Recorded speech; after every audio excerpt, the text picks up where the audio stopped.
Hi students, so let's start with a new topic. So the topic for the day is anxiety disorders. Yes, it's a very interesting topic, right? So what is anxiety?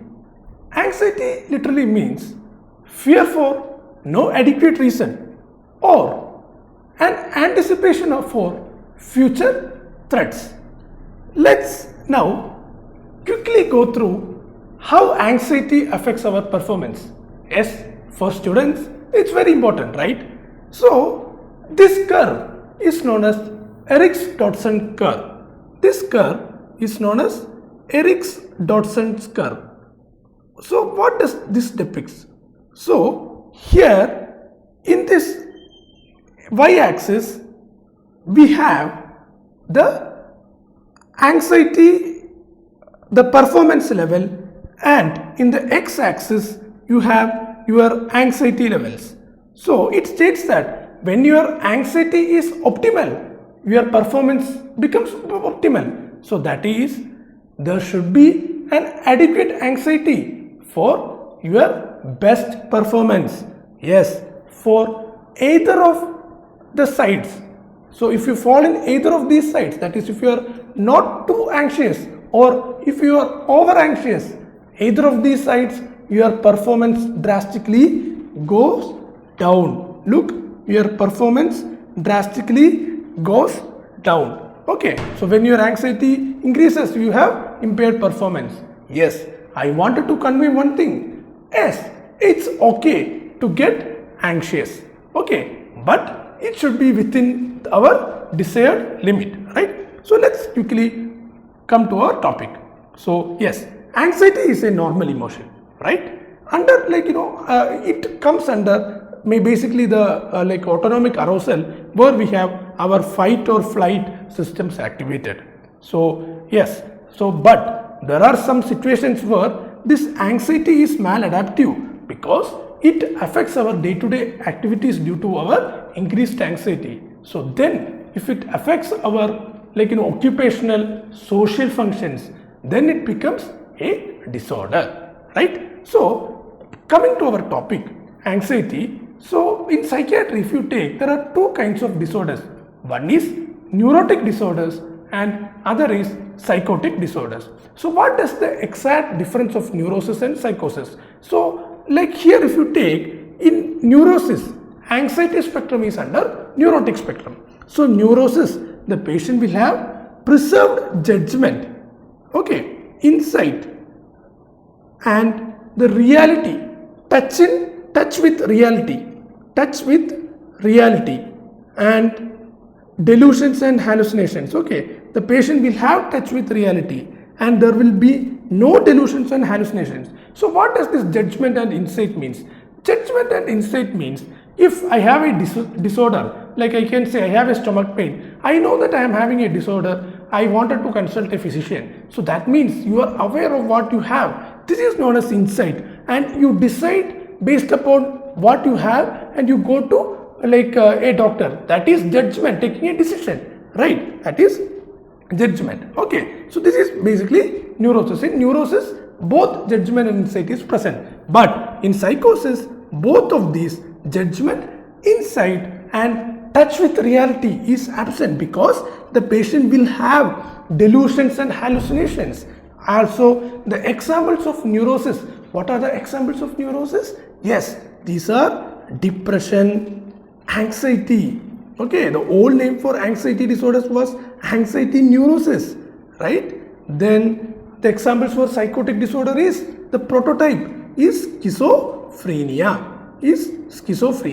And very important topic, okay, of anxiety. Let's go to the classification. So the classification of anxiety disorders is itself a short note. So just according to the textbooks, anxiety disorders are classified as panic disorders, specific phobia, social anxiety disorder and generalized anxiety disorder. There are four things: panic, specific phobia, social anxiety and generalized anxiety disorders. Okay, and one important thing, if you look at this picture, all this anxiety, it is a spectrum of disorders. It is a spectrum of disorders which share common clinical features, okay, which share lot of common clinical features. All these things which I have told, like generalized anxiety disorders, panic disorders, specific phobia, right? So here you should remember, like in anxiety disorders, the important features are arousal, autonomic arousal, okay, autonomic arousal with sleep disturbances, with decreased attention and concentration, and fatigability, right? And fatigability.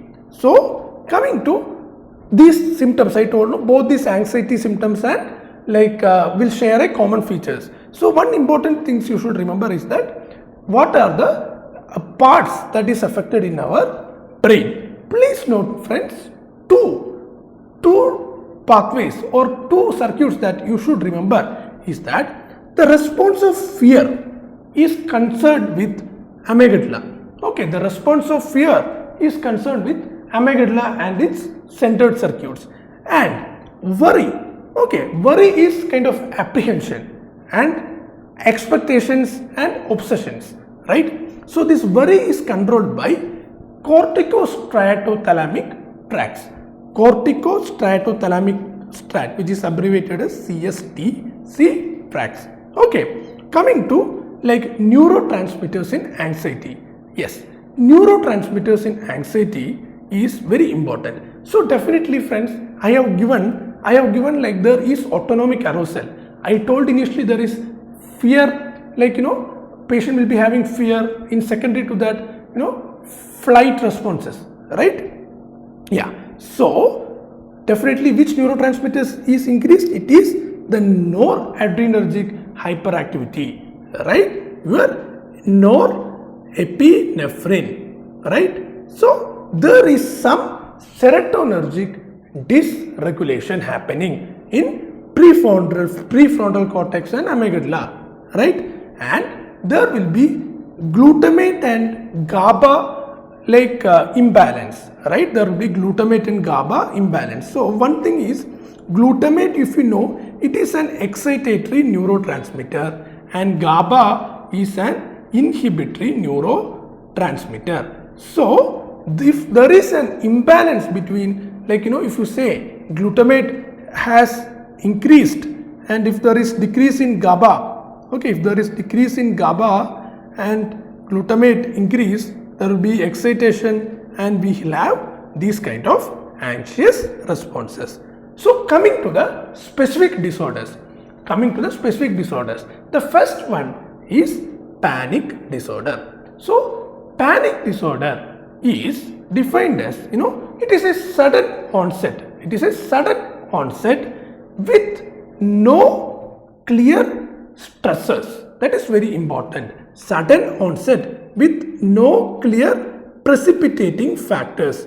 Okay, no clear precipitating factors, and the patient will have increased autonomic arousal with gastrointestinal, CNS or muscular reactions, whereby patient will have intense apprehension, fearfulness, terror associated with feeling of impending doom. This is very important. What does this mean? Feeling of impending doom. This means that something is going to happen, something bad is going to happen.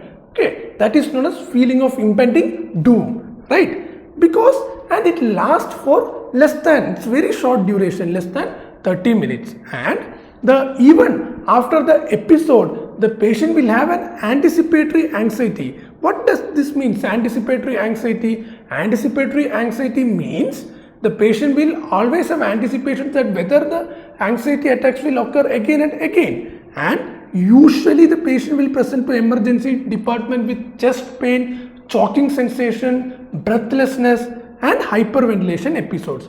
As I told, there is no clear precipitating or triggering factors. And the clinical features, for better understanding, we can divide it as physical and psychological. It's very easy. So physical, you can tell all your autonomic arousal symptoms plus your chest pain, hyperventilation, choking sensation and CNS symptoms like feeling dizzy and lightheadedness, and some gastrointestinal symptoms like nausea or abdominal discomfort. And psychological like symptoms you should remember very importantly is this feeling of impending doom. Also the patient has significant fear of death with, I explained, anticipatory anxiety and loss of control or going mad.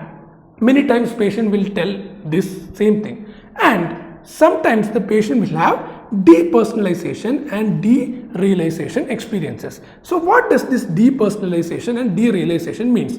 Depersonalization means detachment from one's own body, This is depersonalization.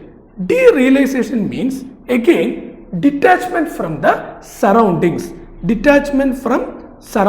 Okay, so the classical, there is a detachment happening between our body, that is personalization, and detachment from the surroundings, which is known as derealization. And very important thing is, in many of the MCQs it is written as the patient will feel like as if phenomena, as if something is going to happen, as if phenomena. Okay, right? So coming to panic disorder, I already told this is just summary. Unexpected panic attacks, phobic avoidance, worry about panic disorders, and the anticipatory anxiety, right? So coming to like the next slide, yeah. So like the mean age is nearly 25 years. Definitely, see, female to male ratio, female has 2 to 3 times more than males, and genetic evidence, it is noted that 50 to 20% in first degree relatives. Okay, so please try to whenever a patient comes to you in casualty with the clinical features as I described, the differential diagnosis you should think is myocardial infarction, angina, mitral valve prolapse, asthma, pulmonary embolism, pheochromocytoma, carcinoid, hypoglycemia, hypothyroidism, anemia, because these all presents like increased autonomic arousal, right, with palpitations, talking sensations, and other things. So investigations, very important thing is that whenever a patient presents with panic disorder, this is a diagnosis of exclusion, because you have to rule out all the above foresaid causes. So for that we have to do basic investigations, like to rule out all organic etiology, you have to do a complete blood count, okay, which like have his hemoglobin, his peripheral smear, to rule out anemia or any cardiac disorders, complete blood count, ECG, echo, ECG and echo, and also like investigations like liver function test and renal function test. You should rule out everything, and it is a diagnosis of exclusion. So management is very simple. So we have like pharmacological and non-pharmacological management. As in every psychiatric disorders, we have two types of management. So like in pharmacological management, the drug of choice is selective serotonin reuptake inhibitors. I told no, there is some serotonin dysregulation happening. So what does these drugs do? So if this is the presynaptic area, so this is our serotonin. These drugs, what will happen is that after giving, this is a reuptake inhibitor. Okay, usually the serotonin will have a reuptake action. Okay, it will not stay in the postsynaptic area for long time. So this will inhibit, our SSRIs will inhibit this, thereby increasing serotonin. Okay, that is very important. So this is SSRI. So what are the prototype SSRIs? Escitalopram, fluoxetine and paroxetine. Okay, escitalopram, fluoxetine and paroxetine. Okay, and other serotonin modulators like venlafaxine. What is venlafaxine? Venlafaxine is serotonin norepinephrine reuptake inhibitor, very important. Okay, reuptake inhibitor. So this is SNRI. So it's very simple. Instead of both, it will increase both serotonin and norepinephrine.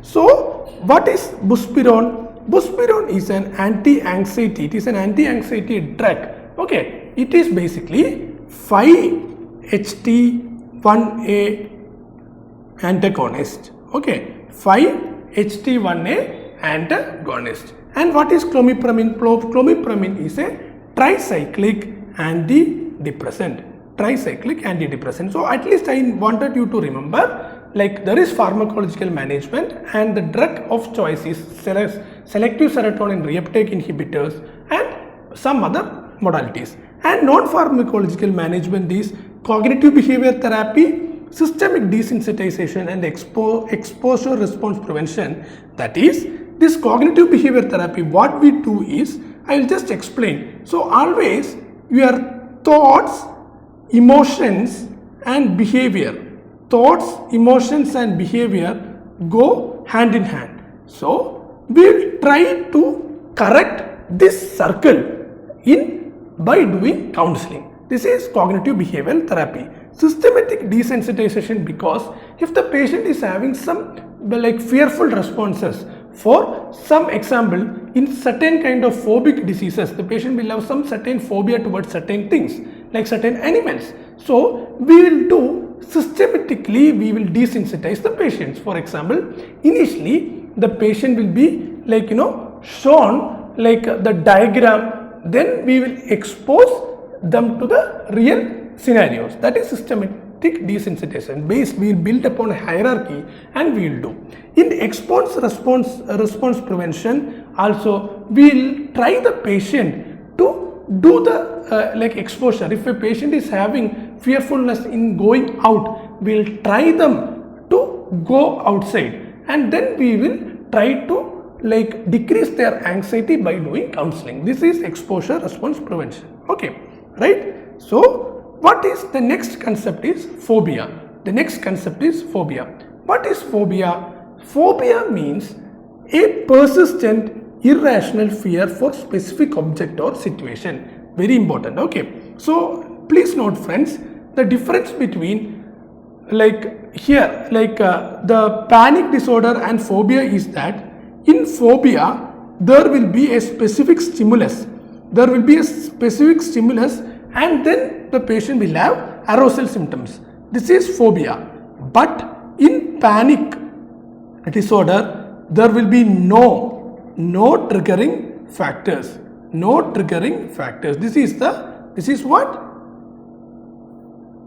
Panic disorder, right? So this is like compelling desire to avoid it. That means the patient will have an avoidance behavior. If the patient will have any certain phobia, the patient will have strict avoidance to that, avoidance of the stimulus or situation. So here, if you see summary, the patient will have like phobic avoidance and behavioral change. That is the important characteristics is this avoidance. Okay, with autonomic arousal. Two things I wanted to remember. And very importantly, like the types of phobia I can tell, you should remember. One is agoraphobia. Agoraphobia, it's like there is a misnomer among students. Many people think that agoraphobia is the fear of closed spaces, but actually it is not. Yes, it is a part of that, but actually it is not. Agoraphobia really means it is the fear of open spaces, crowds, or a place from where easy escape is not possible. That is, the patient will have fear of going to a crowd or to an open places where the escape is difficult. Yes, it can be fear of closed spaces also, but that is not the exact definition of agoraphobia. So exact definition you are clear now, right? Yeah. So coming to other one disorder is social phobia. Social phobia is that here the person will have phobic avoidance to situations in small groups, leading to avoidance of social situations, and it happens in adolescence. So here basically what happens, the example is that a patient will not be going to a public like situations where he want to deliver a public speech or something like that. So he himself has a intense fear that he will have a fear of scrutiny by other people, his co-peers. Okay, so and mostly as we can see, this social phobia is like what is seen in adolescent kids. And very important thing is that because of this social phobia, the patient will have strict avoidance to the certain situations, and that is one of the causes for what? School refusal. One of the causes for school refusal, right? Yeah. There are other specific isolated phobias like phobias which is restricted to specific situations like animals, heights, darkness or closed spaces. Okay, right? So coming to generalized anxiety disorder, our third topic, and generalized anxiety disorder. So generalized anxiety disorder is very easy. In generalized anxiety disorder, the patient will have a free floating anxiety all the time, a free floating anxiety all the time. So he is mostly anxious about almost of everything, and he will have excessive worries. Okay, and there is no clear precipitating or triggering factor. That's why the anxiety is there all the time. It is freely floating inside the mind. So the patient will have significant difficulties in his occupational and in his social relationship. So if you take this summary of the GAD, so if you can see, definitely the patient will have decreased concentration, there will be decreased sleep, irritability and other autonomic arousal. And one important thing that I can tell you is that in any anxiety spectrum disorders, the clinical features are almost the same, but only one thing is that the trigger will be different, right? In phobia there will be a trigger, but in panic disorder there is no trigger, and in generalized anxiety disorder there is a free floating anxiety happening all the time. And the clinical features is almost I told, it's the same in all anxiety disorders, where the patient will have autonomic arousal, palpitation, epigastric discomfort, right? And it's almost equal. Generalized anxiety disorder is almost equal in male to female. Definitely females are more prone. And one important thing you should remember again is that for all anxiety disorders, the treatment is nearly the same. That is what I have described in panic disorder. We have two types of treatment, pharmacological and non-pharmacological. And in pharmacological, SSRIs are the mainstays, and in non-pharmacological, yes, CBT is the mainstay. Let's quickly revise this topic by doing some of the MCQs. So this agoraphobia is often seen in patients with, agoraphobia is often seen in patients with panic disorder. Okay, this was the previous repeat MCQ from your All India Entrance Examination, right? Yes. So this MCQ, it's a clinical scenario. Let's try to dissect it out. A 50-year-old male feels uncomfortable in using lift, being in crowded places and traveling alone. The most appropriate line of treatment is what? The most appropriate line of treatment is, what is the diagnosis? What is the diagnosis? Yes, the diagnosis here is, I can say it is agoraphobia. And in agoraphobia, always please note that gold standard treatment is CBT. Okay, is CBT. So this question you can, what are the one counseling that I have already told that name? Exposure, response, prevention, okay, and relaxation therapy. So the answer here goes to exposure, response, prevention, right? Coming to MCQ 3, a feeling of detachment from own body and sense of unreality is called. What is that called? I told no, detachment from our own body. This means personalization, depersonalization, right? What is derealization? Derealization means detachment from the surroundings. Yes. Which of the following is the most common psychiatric disorder? Very important. So most common psychiatric disorder is anxiety disorders. So if this is very controversial, I will tell you, because the most common psychiatric disorder, many will be thinking it is depression. Yes, I can tell you, because anxiety disorders is a spectrum of disorders which encompasses 3 or 4 symptoms, 3 or 4 disorders. So anxiety disorder, as a spectrum, is the most common, alright?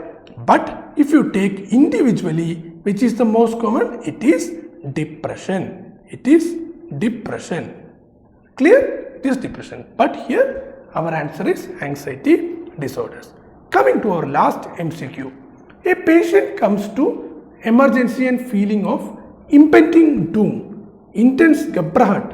घबराहट is a Hindi word because this was an AIMS repeat question. घबराहट means intense fearfulness or feeling that I may die. Okay, and palpitations. All of the following investigation should be done in emergencies to find out the cause of anxiety. Expect. Yes, I told anxiety like panic disorder is a diagnosis of exclusion. So the diagnosis here is panic disorder. It's very easy. So definitely we will do glucose levels to decrease to rule out hypoglycemia and ECG and thyroid function test. Yes, because hyperthyroidism is a differential diagnosis. But liver function test, yes, it is warranted, but not in emergencies. That is very important question. This was actually again a controversial question happened in the AIMS. Okay, it was a previous AIMS question. So the idea to convey is that you should always go for emergency investigations, and the diagnosis of a panic disorder is diagnosis of exclusion. I think the anxiety disorders was a good theme for discussion because it is one of the most common disorder that even the students and the patients encounter in our day-to-day life. I think now you are much more clearer, right? Yes. So that's it for the time being. So let's meet in another topics. Thank you, students.